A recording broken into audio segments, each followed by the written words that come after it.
सत्संग की आधी घड़ी तब के वर्ष हजार, तो भी बराबर है नहीं, कहे कबीर विचार। नमस्कार दर्शकों, मैं हूं चंदन कुमार गुप्ता और आप देख रहे हैं अच्छा लाइव 24। दोस्तों, आज हमारी टीम पहुंची है कुशीनगर के कसिया शहर में। यहाँ संत रामपाल जी महाराज जी के अनुयायियों द्वारा सत्संग की व्यवस्था की गई है। आज हम पहुंचे हैं सत्संग स्थल पे। यहाँ लोगों से जानेंगे कि सत्संग से क्या लाभ प्राप्त होते हैं और हमारे मनुष्य जीवन के लिए सत्संग जरूरी क्यों है। तो आपको अंदर की तरफ लेके चलेंगे और सत्संग का कुछ दृश्य दिखाएंगे कि संत रामपाल जी महाराज जी की कितनी संगत आई हुई है सत्संग।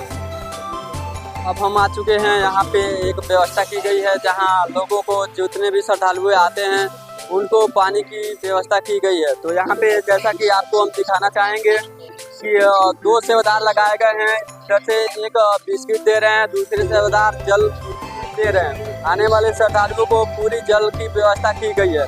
यहाँ पे एक सेवादार हैं, इनसे कुछ बातें करेंगे और जानेंगे कि जो यहाँ पे जल की व्यवस्था की गई है, यहाँ आने वाले संगत से कितने पैसे लिए जाते हैं और फिर इनको जल की व्यवस्था कराई जाती है।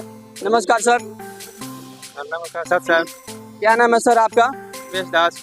कहाँ से आए हैं सर आप? औरंगिया कुशीनगर से। सर, हमारे दर्शकों को बताया कि जो यहाँ पे पानी पिलाने की व्यवस्था रखी गई है, आने वाली संगत जो आती है उनसे कितने पैसे लेके फिर पानी पिलाया जाता है? फ्री में सेवा किया जाता है, पैसा नहीं लिया जाता। एक भी पैसा नहीं लिया जाता, सेवा फ्री की सेवा। तो यहाँ पे जो लोग सत्संग के लिए आते हैं केवल उन्हीं को पानी पिलाया जाता है या फिर बाहरी व्यक्ति भी आते हैं तो उनको भी पानी पिलाया जाता है? तो आ जाएंगे, सबको पिलाया जाता है, तो आ जाए सब।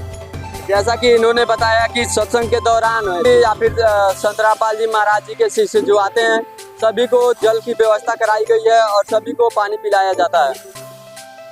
अब हम आ चुके हैं दूसरी तरफ। यहाँ पे कुछ पुस्तक स्टॉल लगाई गई है। यहाँ पे कुछ सेवादार भी नजर आ रहे हैं। अभी यहाँ कुछ सेवादार हैं, उनसे बातें करेंगे और जानेंगे कि यहाँ पे कौन सी पुस्तकें हैं और पुस्तकों में कौन सी ज्ञान वर्णित की गई है। नमस्कार सर। सर, क्या नाम है आपका? अशोक दास। सर, कहाँ से आए हैं आप? फाजिल नगर कुशीनगर से। सर, आपसे जानना चाहेंगे कि आप भी संत रामपाल जी महाराज जी के शिष्य हैं? हाँ जी। सर, आप हमारे दर्शकों को बताएं कि यहाँ पे बहुत सारी पुस्तकें लगाई गई हैं। इन पुस्तकों में कौन सा ज्ञान वर्णित किया गया है? ये पुस्तक में 4 वेद और 6 शास्त्र और 18 पुराण का सारा इसमें समावेश है। जिसमें जो भी अपने समाज में फैली कुरीतियाँ है, आडंबर है, पाखंड है, वो सत भक्ति नहीं करती, शास्त्र के अनुसार साधना नहीं करती है। इसमें शास्त्र के साधना भक्ति सारी विधि बताई गई है। रामपाल जी महाराज हमारे कहीं लिखा हुआ किताब है, लिपिबद्ध किया हुआ है, सारे वेदों से निकाल के बताया गया कि कैसे। तो सर, आप हमें बताएं कि अगर कोई व्यक्ति इस पुस्तक को प्राप्त करना चाहे तो कैसे प्राप्त कर सकता है? अब उसके बहुत से ऐसे साधन भक्तों द्वारा बनाया गया सोशल मीडिया है, उसमें नंबर आता है, उसके हिसाब से व्हाट्सएप नंबर आता है, उस पर मैसेज कर देने से भी फ्री आपके घर आ जाए। या फिर ऐसे जहाँ सत्संग हो रहे हैं वहाँ भी किताब स्टॉल लगते हैं, वहाँ खरीदा जा सकता है, इसको लिया जा सकता है। और प्रचार सेवा भी होता है, हर शहर हर गाँव हर मोहल्ले में जाके भगत हमारे जा करके हम लोग जा करके सेवा करते हैं, वैसे हम प्राप्त करते हैं। धन्यवाद सर। सर, जैसा कि आपने देखा, इन्होंने बताया कि जो यहाँ पे पुस्तकें दी जा रही है, पुस्तकों में जो ज्ञान वर्णित है अपने शास्त्रों के अकॉर्डिंग है। और इन्होंने दूसरा चीज़ ये बताया कि इस पुस्तक को प्राप्त करने के लिए सोशल मीडिया प्लेटफॉर्म बनाए गए हैं और दूसरे भक्तों के द्वारा प्रचार प्रसार किया जाता है, जिससे आप आसानी से इस पुस्तक को प्राप्त कर सकते हैं। अभी हम पहुंचेंगे सत्संग स्थल पे जहां श्रद्धालु आके सत्संग सुन रहे हैं। उनका कुछ दृश्य दिखाएंगे और जानेंगे कि यहाँ पे सत्संग से हमारे मनुष्य जीवन में क्या लाभ प्राप्त होते हैं। अब हम पहुंच चुके हैं मुख्य पंडाल में जहां संत रामपाल जी महाराज जी के अनुयायियों के द्वारा सत्संग चलाया जा रहा है। और यहाँ पे जो संगत आई हुई है बहुत ही अच्छे तरह से कतारबद्ध होके बैठे हुए हैं। यहाँ पे जो व्यवस्थाएं हैं काफी शानदार तरीके से देखने को नजर आ रही है। यहाँ पे किसी प्रकार का अशांति नहीं है। जो भक्तों और माइयों को बैठने के लिए व्यवस्थाएं हैं बिल्कुल दो तरफ किया गया है। जैसा कि आप देख रहे हैं, एक तरफ पुरुष वर्ग बैठा हुआ है और दूसरी तरफ माइया और बहनें बैठी हुई है। ये शानदार जो व्यवस्था है काफी अच्छे तरह से मैनेज किया गया है।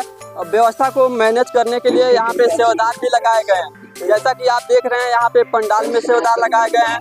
बाहर जो पुस्तक स्टॉल था वहाँ पे सेवादार लगाए गए थे। जलराम की व्यवस्था थी, वहाँ पे सेवादार लगाए गए थे। तो अभी आपको सत्संग का मुख्य सीन दिखाएंगे जहाँ संत रामपाल जी महाराज प्रोजेक्टर के माध्यम से सत्संग करते हुए नजर आएंगे। और मूल विषय है तो गीता जी 15 के श्लोक 1 में बताया कि जो उल्टे लटके हुए संसार रूपी वृक्ष के सभी विभागों को छंदों को जानता है सर्ववेद वो तत्वदर्शी संत है। गीता जी 4 के श्लोक 32 में कहा है कि सभी यज्ञ धार्मिक अनुष्ठानों की जानकारी विस्तार के साथ सच्चिदानंद ब्रह्म की वाणी में ब्रह्मणे मुखे यानी सच्चिदानंद ब्रह्म के मुख से उच्चरित वाणी में लिखी हुई है वो है तत्व ज्ञान। उसमें सब विस्तार के साथ बताया गया सारा डिटेल से। वो तत्व ज्ञान है। 34वें श्लोक में कहा कि अर्जुन उस तत्व ज्ञान को जो परमात्मा ने स्वयं आकर बोला है उसको किसी तत्वदर्शी संत के पास जाकर समझ, फिर वो तत्वदर्शी संत तुझे उस परमात्मा का ज्ञान कराएंगे। तो गीता जी 15 के श्लोक 1 में कहा कि जो इस उल्टे लटके संसार रूपी वृक्ष के सभी विभाग बता देगा सर्ववेद वो वेद के तात्पर्य को जानने वाला है, अर्थात वो तत्वदर्शी संत है। तो ये परमात्मा स्वयं ही आते हैं। तुम साहेब तुम संत हो, तुम सतगुरु तुम हंस और गरीबदास तुम रूप न और न दूजा अंश। अनंत कोट ब्रह्मांड का एक रति निभार सतगुरु पुरुष कबीर है। कुल के सृजनहार सतगुरु और पुरुष माने परमेश्वर और सतगुरु माने तत्व ज्ञान बताने वाले। अगर तत्व ज्ञान बताने वाला सतगुरु है तो भी कबीर जी और परमेश्वर है तो भी कबीर जी। तो परमात्मा स्वामी आकर अपनी महिमा बताता है। अक्षर पुरुष एक पेड़ है, निरुद्धन वाकी डार, तीनों देवा शाखा समझो 5 रूप संसार। गीता जी 15